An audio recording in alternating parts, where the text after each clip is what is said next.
Mga boss, good morning sa ating lahat, no. Ayan, update tayo dito sa Maimoa. Ayan, umaga mga alas 8 to. Ayan, tignan natin yung ano dito, dagat dito. Ayun, tinambakan, grabe ka bundok. Parang ginagawa ng ano, isla. Kasi magtatayo daw dyan ng ano, mga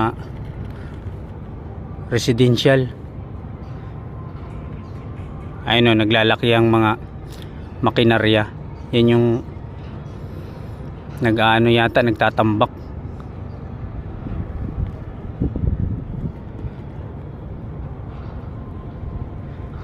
Ayun yung mga ano, buhangin.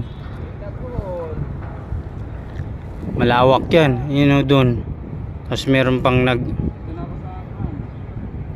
ayun, merong nag-ano dun, nagbabakho, parang nagpapatag ng ano, naghahakot, pinapatag nila. Grabe, kakaiba na rito. Dati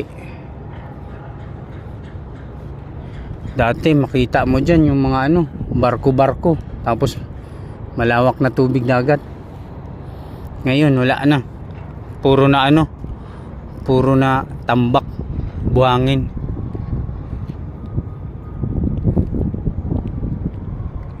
Yun sa kabila naman, naglalaki ang mga ano dun, makinarya, parang ganito rin. Yan, parang ganyan.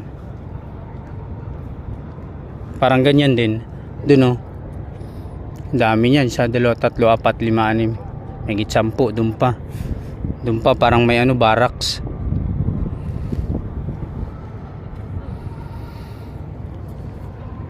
Medyo ano na, hindi na maganda tignan. Pero siguro may kapalit din to pag natapos. Magandang ano yan. Maganda na yung view dyan. Tsaka dami ng mga negosyante dyan, daming mga trabaho pag yan natapos, kasi nga gagawa ng mga ano yan, building. Sige guys, salamat guys. Yun lang po update natin sa araw ng Miyerkules. Anong petsa ngayon?